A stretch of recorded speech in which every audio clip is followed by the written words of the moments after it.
Graça e paz do Senhor Jesus a toda a igreja, amém? Para nós é uma alegria estarmos aqui, porque sempre é uma alegria estar na casa de Deus. O salmista disse: alegrei-me quando me disseram, vamos à casa do Senhor. Porque na casa do Senhor nós temos a oportunidade de estarmos na presença do Altíssimo. E por isso, na casa do Senhor tem cura, tem restauração, tem libertação para as nossas vidas, né? Quem são os maiores beneficiados por estarem na presença de Deus? Nós, porque nós não acrescentamos nada na existência e na vida de Deus, mas Deus acrescenta tudo nas nossas vidas. Deus, Ele pode fazer na nossa vida tudo que nós mais precisamos. Nós precisamos buscar, né? Por isso o Senhor mesmo diz: buscar-me-eis e me achareis quando me buscares de todo o vosso coração, né? Ele diz: clama a mim, responder-te-ei, e lhe mostrarei coisas grandes e ocultas que não sabes. Olha só, existem coisas grandes e ocultas que nós não sabemos, mas que Deus revela para aqueles que o buscam, né? Quem é que tem o privilégio de conhecer os segredos de Deus? Quem busca a Deus, né? Quem busca o Senhor. E às vezes aquele que conhece os segredos de Deus se tornam pessoas importantes, porque vão trazer revelações de Deus para toda uma multidão de pessoas que estão passando por uma necessidade que é de todo mundo. Não é uma necessidade única, é uma necessidade de todo um grupo, de toda uma nação, de todo um povo, muitas vezes.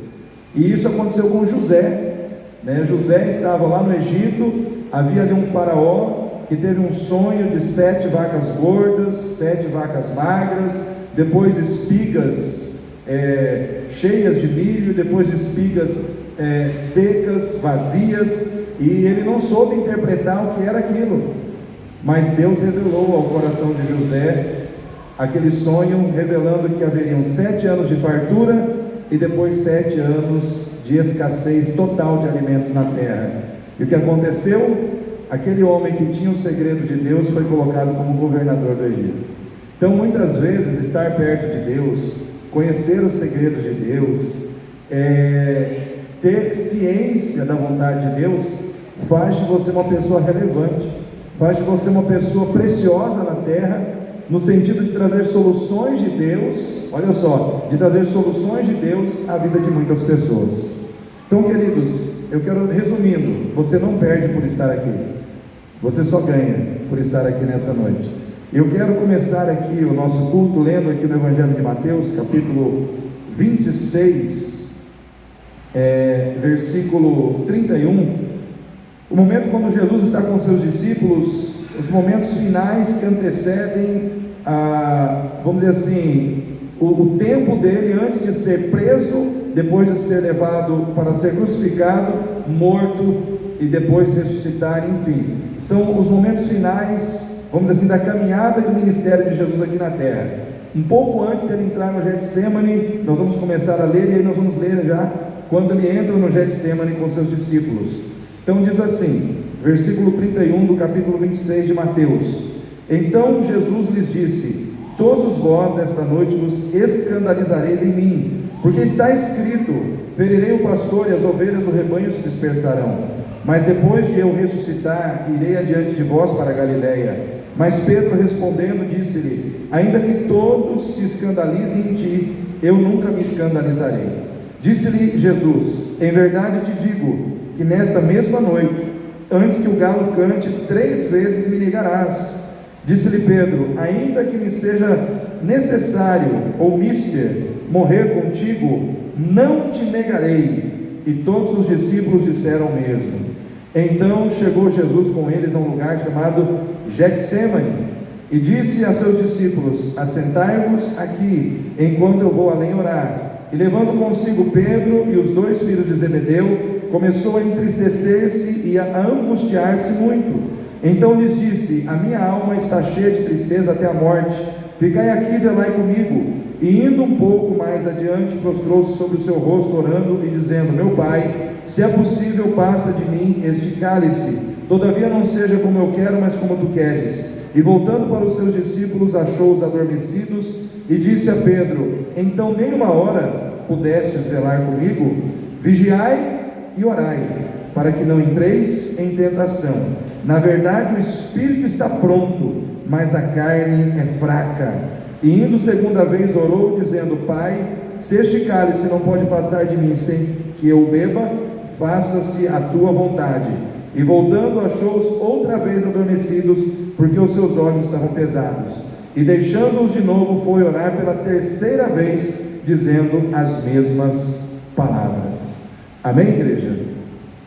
Queridos, aqui nós temos aquele momento quando Jesus, antevendo tudo que iria acontecer, todo o seu martírio de cruz, todo o seu sacrifício, toda a dor, todo o sangue que ele estaria derramando ali, em prol do que Deus queria fazer em termos de perdão e de salvação em favor de toda a humanidade, vendo todo o sofrimento que ele iria passar, a zombaria, os escárnios que ele iria sofrer. Mas eu entendo que a parte mais dolorosa para Jesus, embora os cravos com certeza doeram demais nas mãos, nos pés, ele ser torturado, castigado, furado, pendurado numa cruz, mas eu creio que a dor maior que Jesus sentiu foi naquele momento quando ele disse: Lama, lama, sabachthani, Deus meu, por que me desamparaste? Porque naquele momento, irmãos, os estudiosos entendem que Deus, o Pai, foi o único momento que ele e o Pai, o Deus, o Pai e Deus, o Filho,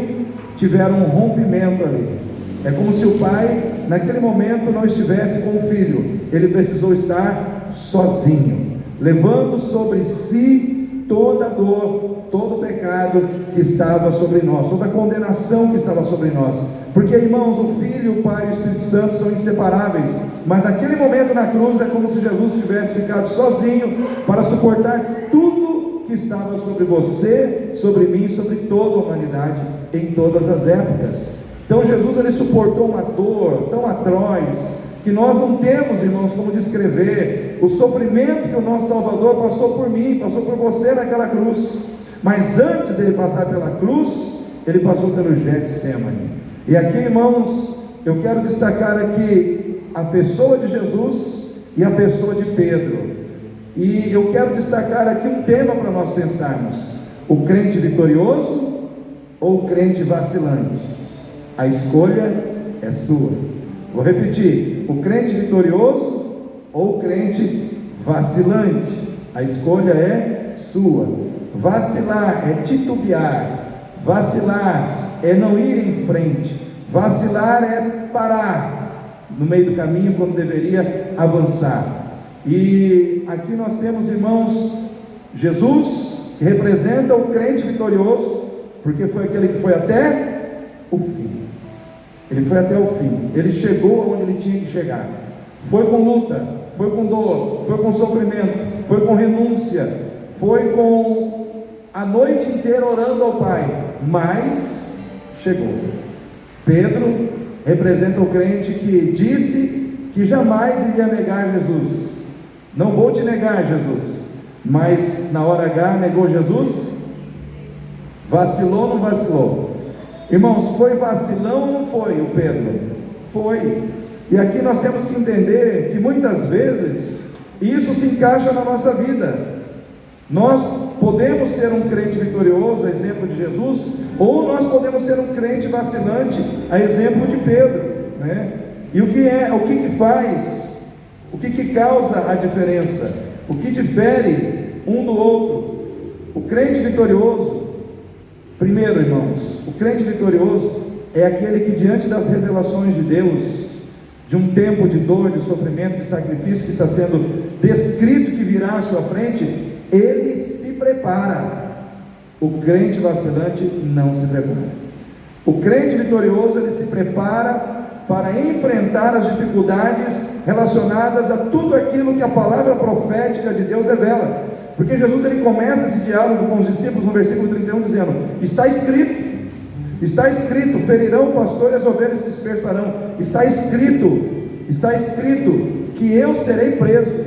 Vou aqui traduzir para os irmãos o que Jesus quis dizer. Está escrito que eu, o pastor, serei preso, e vocês me abandonarão. Também está escrito que eu vou ressuscitar e encontrarei vocês. Está escrito que vocês vão me abandonar. Jesus de antemão ele já sabia tudo que iria acontecer pela revelação profética da palavra de Deus e pelo próprio entendimento que ele tinha como Deus encarnado que ele era aqui na terra. Ele já sabia, mas ele se preparou. Ele não orou para Deus, o Pai, tirar do caminho dele o sofrimento.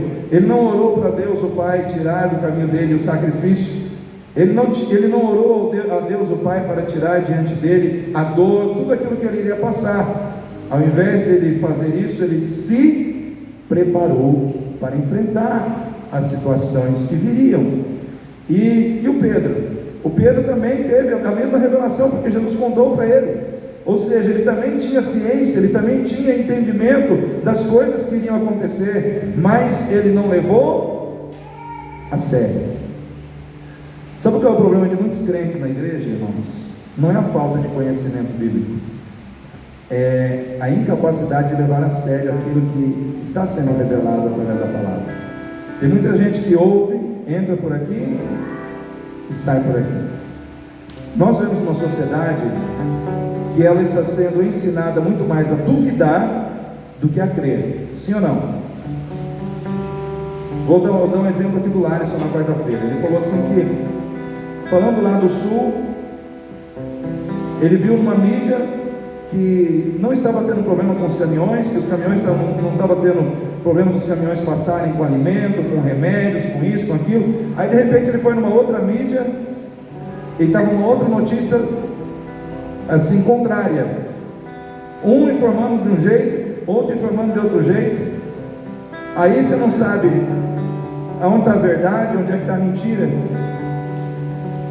Isso gera o quê? Dúvida, sim ou não? Nós vivemos uma sociedade que te ensina a duvidar todos os dias, a duvidar dos políticos, a duvidar das autoridades, a duvidar vamos dizer assim, da boa vontade das pessoas, a duvidar dos líderes religiosos. Sim ou não, irmãos? Tem muita gente que hoje tem dificuldade numa igreja porque será que aquele pastor é de Deus ou não é de Deus? Será que ele está pregando a verdade? Será que ele está pregando alguma coisa para manipular o povo? Tem ou não tem isso, irmãos? Nós vemos uma sociedade em que a dúvida ela está pairando na cabeça das pessoas. E onde existe dúvida, qual é o contrário de dúvida? Fé. E o reino de Deus se move pela fé. Se você já entra na igreja duvidando das coisas, fica um negócio um pouco mais difícil para você. Por quê? Porque Deus tem que quebrar a primeira dúvida que está no seu coração, para depois começar a ministrar na tua vida aquilo que você precisa. É complicado. Então quando Pedro ele ouve aquilo, ele não põe fé, ele não colocou fé naquelas revelações. Não, Senhor, isso não vai acontecer. Foi basicamente isso que ele disse: isso não vai acontecer, eu não vou te negar, eu não vou te abandonar. Irmãos, se eu fosse Jesus, eu ia falar: ô Pedro, quem que é Deus aqui? Eu ou você? Quem que sabe das coisas aqui? É eu ou você? Eu estou falando que vai acontecer, né? Se eu fosse Jesus, eu dava um puxão de orelha em Pedro. Mas Jesus é Jesus, né, irmãos? Ele falou: não, você quer duvidar? Você tem o direito de duvidar. Só que lá na frente você vai colher o fruto da sua dúvida. Eu vou colher o fruto da minha fé. Amém? Você vai colher o fruto da sua dúvida, eu vou colher o fruto da minha fé. O que eu acho extraordinário no nosso Deus, irmãos, é que Ele nos permite ter, dentro do nosso livre-arbítrio, a capacidade de decidir a nossa vida. Ele coloca na nossa mão essa condição. Hoje, quando se fala em fim do mundo, ou cumprimento das profecias, tem muita gente que fala: desde que o mundo é mundo, eu ouço isso não vai acontecer, isso não vai acontecer. Tem ou não tem gente que age assim? Mas está revelado que vai acontecer.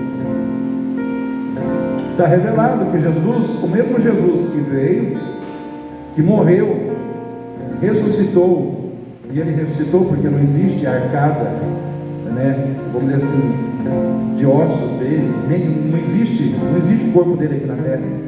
Ele ressuscitou, Ele está sentado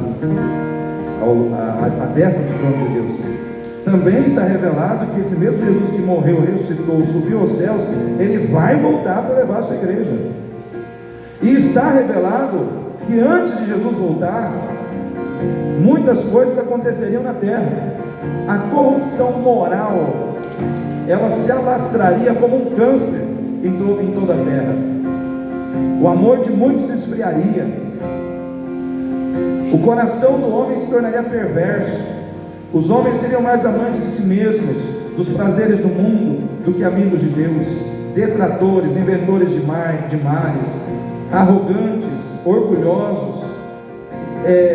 Enfim, irmãos, tudo isso é a característica do coração humano. E além desses sinais internos, os externos. Guerras, vai haver guerras, rumores de que mas sempre houve guerra, mas não como está acontecendo hoje, irmãos. Não como está acontecendo hoje. Sempre teve guerra, em toda a história da humanidade sempre teve guerra, mas hoje está muito diferente. Guerras, rumores de guerras, pestilências,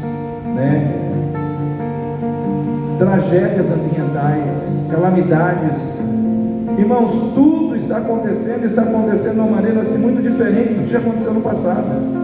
Não há história, não existe registro na história do Rio Grande do Sul de uma enchente com a magnitude que aconteceu agora. Não tem. 1941, vai lá ver, Rio Grande do Sul não é o que era hoje, o que está construído lá hoje. De 1941 para cá, cresceu demais, a coisa mudou muito, o relevo, tudo. Irmãos, não tem registro na história do Rio Grande do Sul de algo tão grandioso em termos de tragédia como o que está acontecendo lá, e ainda está acontecendo. Aí você vê em outros países, China, Marrocos, Turquia, você vê que está acontecendo. Ou seja, isso não está acontecendo só num lugar específico, está acontecendo no mundo inteiro, de várias maneiras, em vários lugares, de várias formas. E a Bíblia diz que isso aconteceria. Isso são revelações proféticas. A pergunta que eu faço para você que está aqui nessa noite: como você tem tratado essas questões na sua vida? Você é aquele crente que olha para tudo isso com indiferença e continua tocando a vida como se nada estivesse acontecendo? Ou você é aquela pessoa que olha para essas situações e diz: eu preciso me preparar, eu preciso buscar mais a Deus, eu preciso alinhar as coisas dentro da vontade de Deus, preciso me encher mais da presença de Deus, preciso consertar meus caminhos, preciso ajustar algumas coisas que estão erradas aqui, outras que estão erradas ali, eu preciso colocar em ordem a minha casa. Por quê? Porque eu creio que Jesus está voltando, porque eu acredito na revelação da palavra. O crente vitorioso, ele se prepara para não ser pego de surpresa, ele se prepara para que quando as coisas vierem, ele não seja pego de surpresa pelas situações para as quais ele não está preparado para enfrentar. Quando você olha, por exemplo, em Mateus capítulo 25, fala ali da parábola das 10 virgens. Quem conhece a parábola das 10 virgens? Ok? Ali conta-se que havia 10 virgens, e todas elas saíram com as suas lamparinas acesas com um propósito. Qual o propósito, igreja? Encontrar o noivo, Porque elas não sabiam que hora que o noivo ia aparecer, e já era altas da noite quando o noivo apareceu. E aí, quando ele apareceu, 5 delas entraram para as núpcias com o noivo, mas 5 ficaram de fora.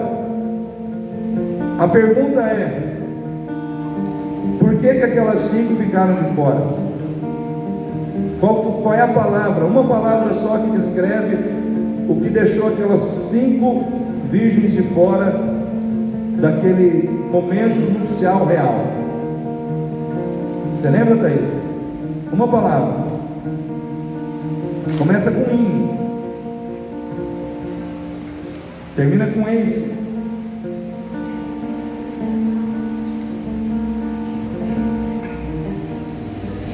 Imprudência. A minha esposa falou insensatez, né? É que a palavra imprudência, ela é mais aplicada a esse texto. Então fala que 5 foram prudentes e 5 foram imprudentes. Querido, não seja imprudente. Qual é o recado que eu tenho que dar para você aqui nessa noite? Risque a imprudência da sua vida. Não seja um crente imprudente com as coisas de Deus. Não seja um crente imprudente com o propósito de estar buscando a Deus. Se você tem oportunidade de estar na casa de Deus, esteja. Se você tem oportunidade de orar com a igreja, ore com a igreja. Se você tem oportunidade de ter comunhão com Deus na palavra, tenha comunhão com Deus na palavra. Não adianta você achar que só lá fora é suficiente. Você precisa ter comunhão com a igreja de Cristo, porque a Bíblia diz que a igreja, ela é a unidade dos crentes. O que forma a igreja? A unidade de todos nós juntos. Por isso que a igreja é comparada a um corpo. O Tiago é uma mão, Isadora é um braço, a irmã Sandra aqui é um olho, Nicole uma boca, enfim, cada um de nós aqui é uma parte do corpo. E nós só conseguimos formar um corpo quando nós estamos unidos, porque é essa unidade que gera entre nós fervor espiritual, que renova a nossa fé, o nosso ânimo, a nossa disposição, que traz sobre nós, em conjunto e de forma cooperativa, o aprendizado que Deus quer compartilhar com todos nós ao mesmo tempo.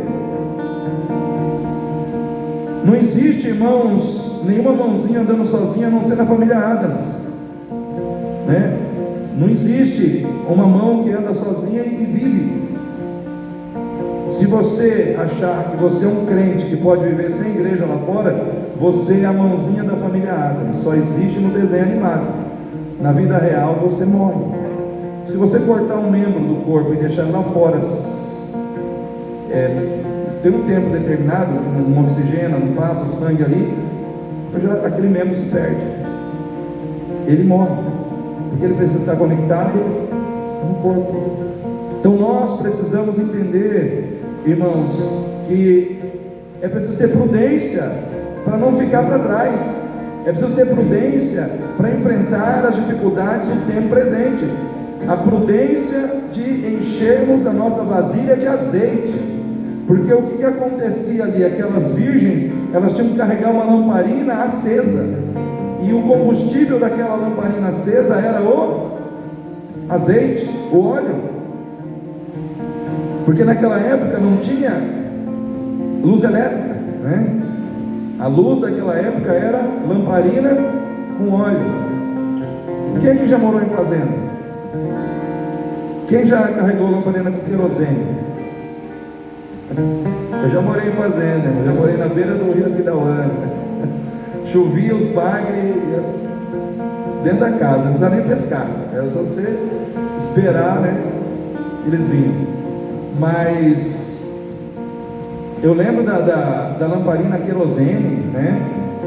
Eram recursos que se tinha naquela época, mas acabou a querosene, acabou a luz, acabou a lâmpada, acabou a chama, né? Na nossa vida tem que ter querosene, tem que ter óleo, tem que ter combustível do Espírito. A gente tem que colocar para dentro de nós aquilo que nos alimenta espiritualmente. Nós temos que nos encher da palavra, nós temos que nos encher do Espírito Santo, nós temos que nos encher da presença do Deus vivo. E lá fora você sozinho você não consegue. Não consegue, porque o mundo ele te bombardeia de situações, você não consegue nem parar para pensar direito. Sim ou não, irmãos?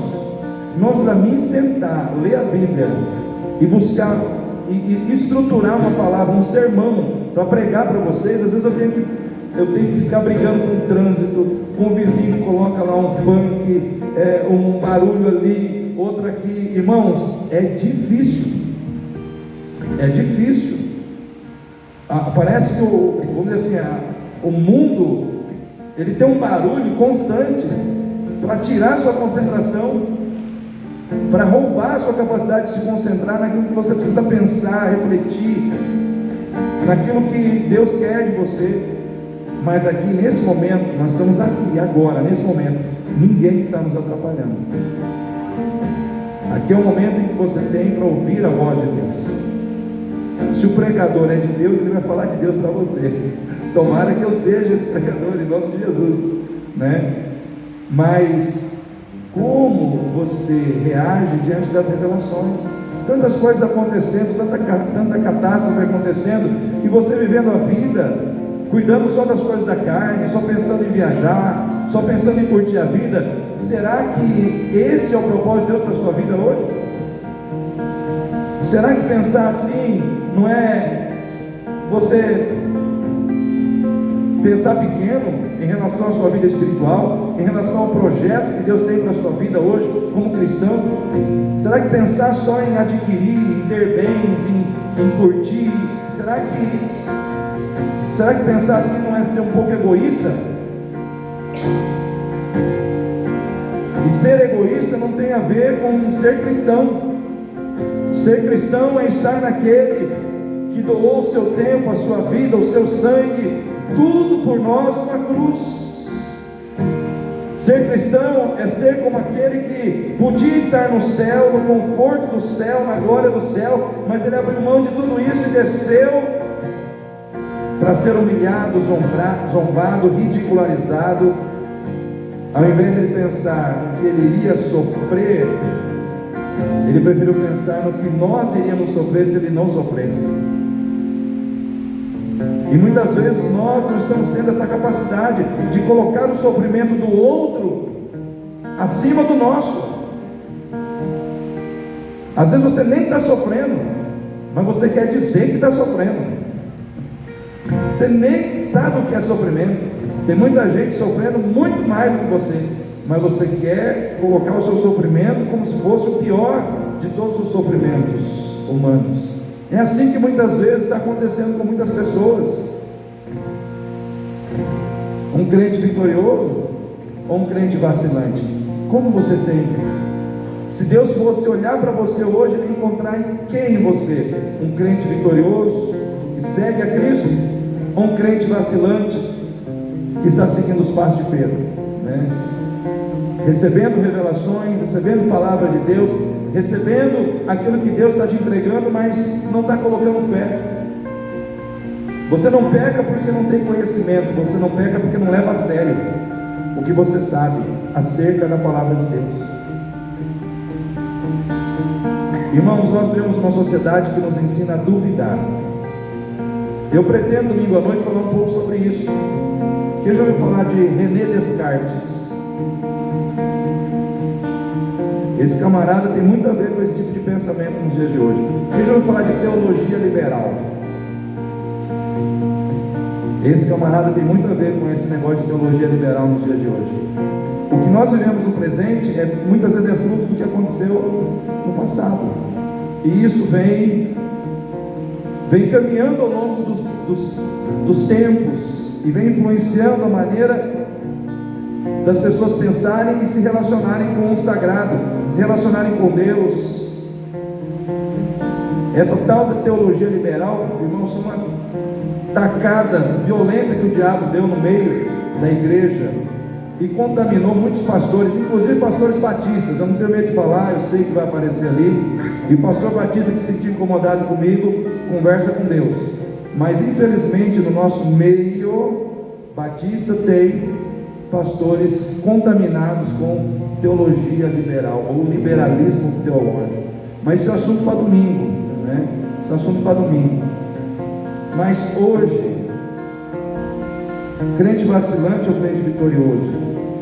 O crente vitorioso, ele vê todo mundo negligenciando a oração, mas ele não faz, ele permanece firme no propósito de buscar e de orar e de estar na presença de Deus, porque ele entende que a oração é o caminho para ele ser fortalecido em tempos de aflição. Quem quer ser fortalecido em tempos de aflição aí? Você tem que ser um crente de oração, irmão.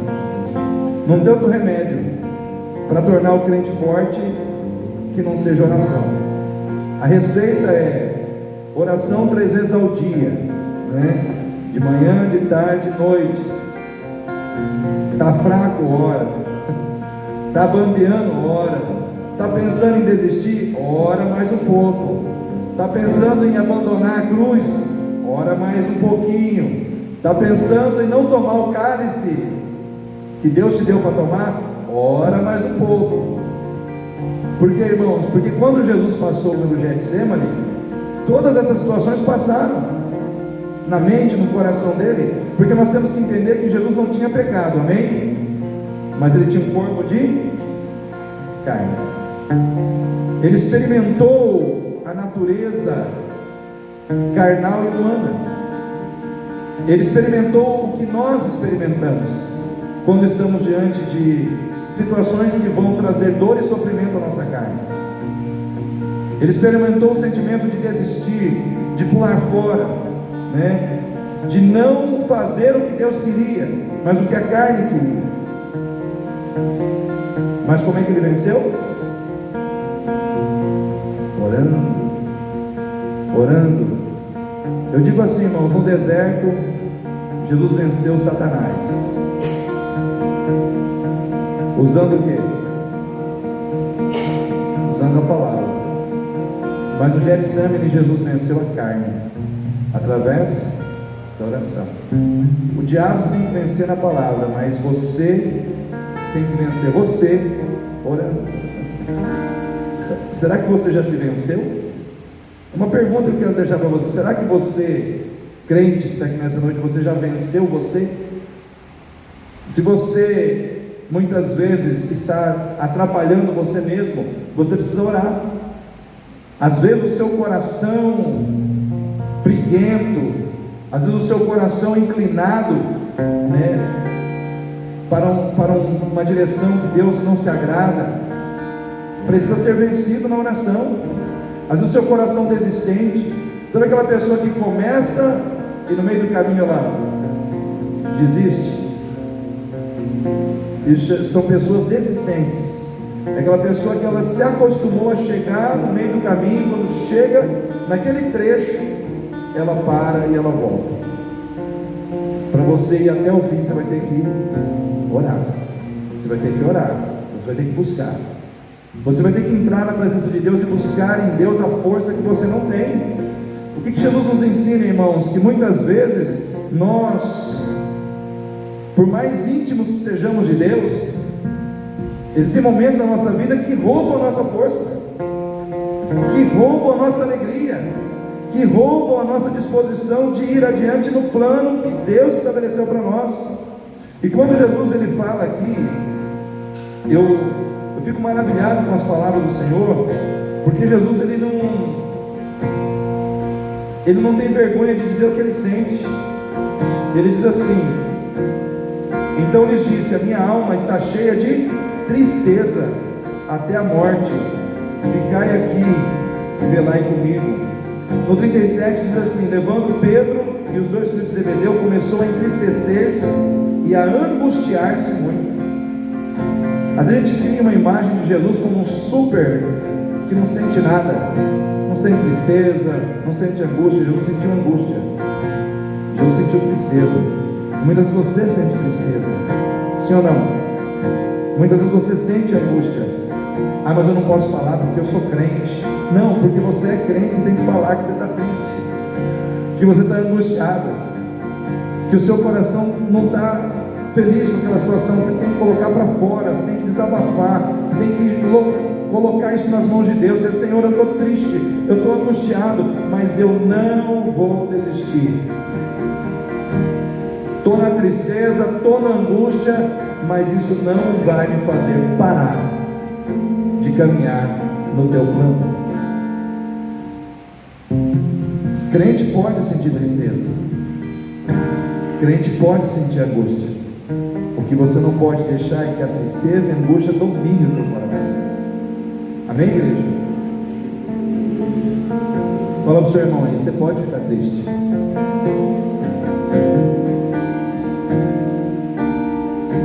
O que você não pode é ser dominado pela tristeza. Uma coisa é você sentir tristeza, outra coisa é você se entregar a ela. foi isso que Jesus não fez. Ele falou: estou sentindo tristeza, estou sentindo angústia, mas eu vou vencer tudo isso na oração. Eu vou vencer tudo isso buscando o Pai, buscando a presença do Pai, buscando o meu Pai. Eu não vou ficar triste, eu não vou ficar angustiado. Vou sentir tristeza agora, vou sentir angústia agora, mas eu não vou ficar preso a isso. E Deus me manda dizer para alguém aqui nessa noite: a tristeza, a angústia tem cercado a sua vida, mas nessa noite o Senhor manda dizer para você que Ele está estendendo a mão, está cortando o laço de tristeza, cortando o laço de angústia na sua vida, porque não é propósito de Deus a tristeza na sua vida. Não é propósito de Deus você ser uma pessoa angustiada. Deus quer te ver em paz, Deus quer te ver feliz. O crente vitorioso, ele leva a sério o propósito da oração. Ele ora. Ah, mas está todo mundo não orando. Não importa, eu vou orar. Jesus viu todos os discípulos abandonando o propósito da oração. Aí eu pergunto: porque Ele viu todo mundo deixando de orar, Ele também deixou de orar? Vocês podem deixar de orar, mas eu vou continuar orando. Muitas vezes, queridos, a oração é um propósito solitário na sua vida, mas você não pode desistir da oração porque os outros estão desistindo. Ah, pastor, lá na minha casa só eu oro. Aleluia! Sua casa não caiu por causa disso. Para de orar para ver. Só eu estou orando, pastor, só eu estou buscando. Aleluia! Glória a Deus! Tem vitória na sua casa, porque você está lá, porque você está orando. Às vezes, irmãos, eu venho aqui na igreja, às vezes minha esposa vem comigo, já teve dia que eu vim sozinho aqui na terça-feira orar. Aí, quando você chega aqui, você fala: puxa, podia ter mais gente, né, Deus? E aí o Senhor falou comigo: olha, não pensa nos outros, pensa em mim, pensa que você está na minha presença. Por causa das suas orações, manterei em pé. Enquanto tiver um na brecha, estou na brecha. Já vi dias aqui que estava chovendo, vim orar, paguei o preço de estar aqui. Às vezes eu chego e falo: Deus, olha, na real, Senhor, não estava com muita vontade não, mas compromisso é compromisso, né, Pai? Estou aqui. Manda quem pode. Estou aqui, estou orando. Então, irmãos, às vezes é assim comigo, às vezes é assim com você, cada um na sua realidade. E eu preciso muito orar, irmãos, eu preciso muito orar. Por quê? Porque eu conheço não somente a necessidade que eu tenho como líder, como obreiro à frente de uma igreja, mas também conheço as minhas fragilidades pessoais. E se eu orar, essas fraquezas são dominadas pela força do Espírito Santo. Mas se eu não oro, o velho homem quer aparecer, né? Com seus pensamentos errados, com seus desejos errados, com as disposições erradas, que todos nós temos no nosso coração. Amém, igreja? Tem alguém aqui que é perfeito? Se tiver, levanta a mão, vou orar para Deus te levar agora. Porque perfeito não pode ficar aqui, né? Perfeito não tem ninguém, né, irmãos? Só Jesus. E mesmo sendo perfeito, ele teve que, olha só, mesmo sendo perfeito, ele teve que orar. E orar uma noite inteira, para poder vencer as disposições da carne. Se Jesus, sendo perfeito, teve que orar, imagina você, imagina todos nós aqui. A oração, ela nos lembra que nós não somos autossuficientes. Entenda, toda vez que você se ajoelha, se prostra diante de Deus, você está dizendo: Deus, eu dependo de Ti, Senhor, dependo de Ti, eu dependo de Ti, me ajuda, me fortalece, Senhor, sê propício a mim. Quando eu não oro, eu estou dizendo, sou autossuficiente, eu resolvo com você. Aí sabe o que Deus faz? Deus dá um passinho para trás, fala, então vai, filho. Vai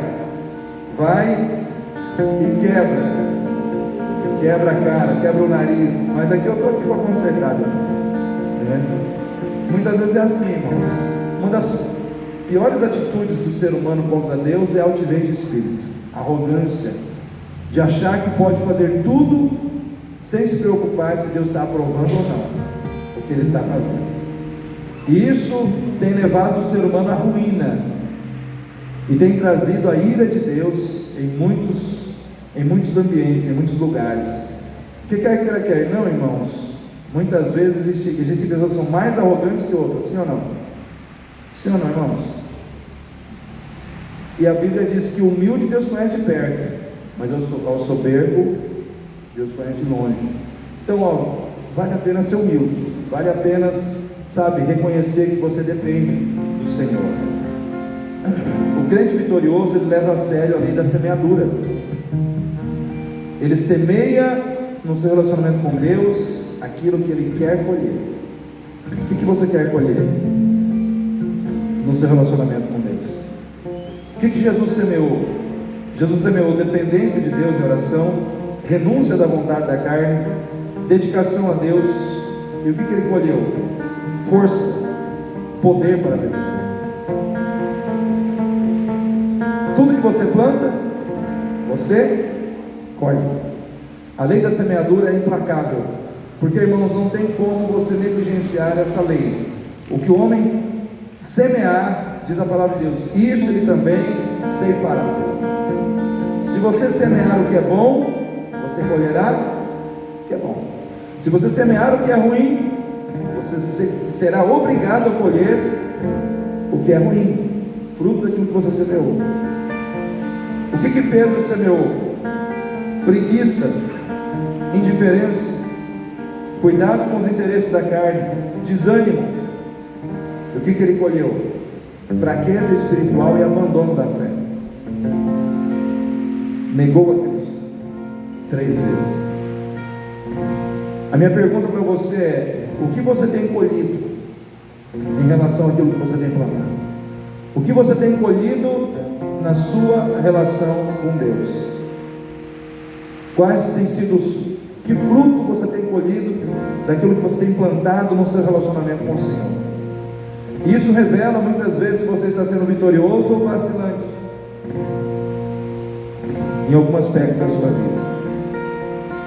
O crente vitorioso, ele tem maturidade para entender, isso é importante, que muitas vezes é necessário deixar de fazer o que se quer para fazer o que é preciso, por amor a Deus e por amor às pessoas.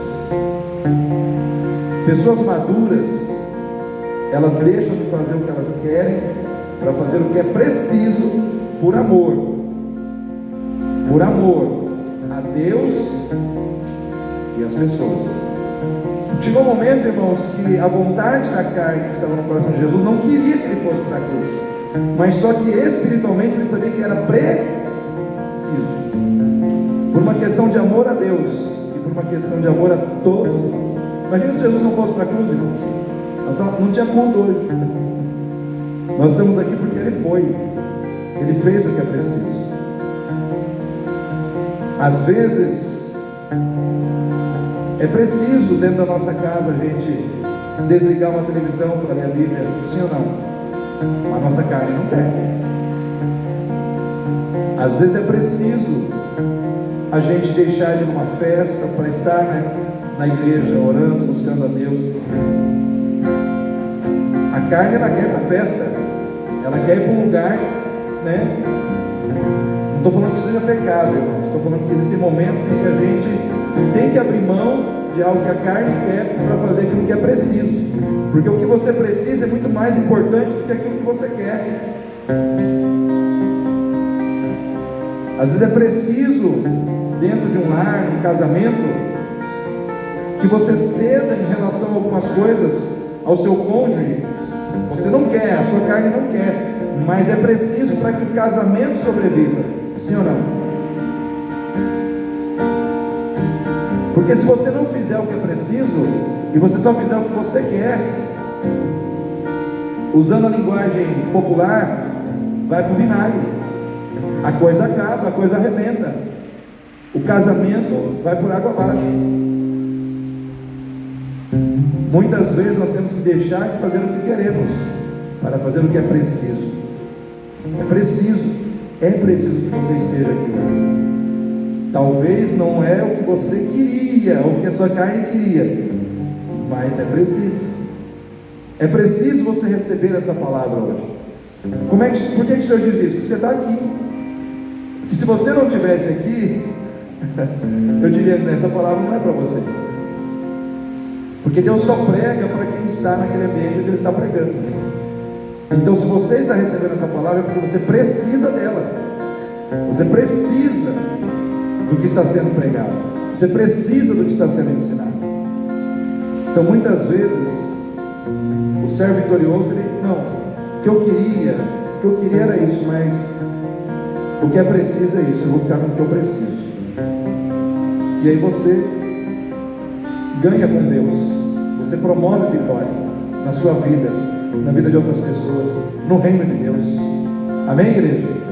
Quantos estão entendendo o que eu estou dizendo aqui?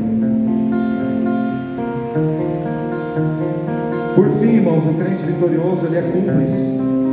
Ele é cúmplice dos planos de Deus. Tudo que Deus quer, ele quer. Ele trabalha com Deus, ele trabalha alinhado com Deus. Ele faz da sua vida um instrumento nas mãos de Deus. Ele não está tão preocupado em receber bênção, tanto quanto ele está preocupado em ser uma bênção nas mãos do Pai.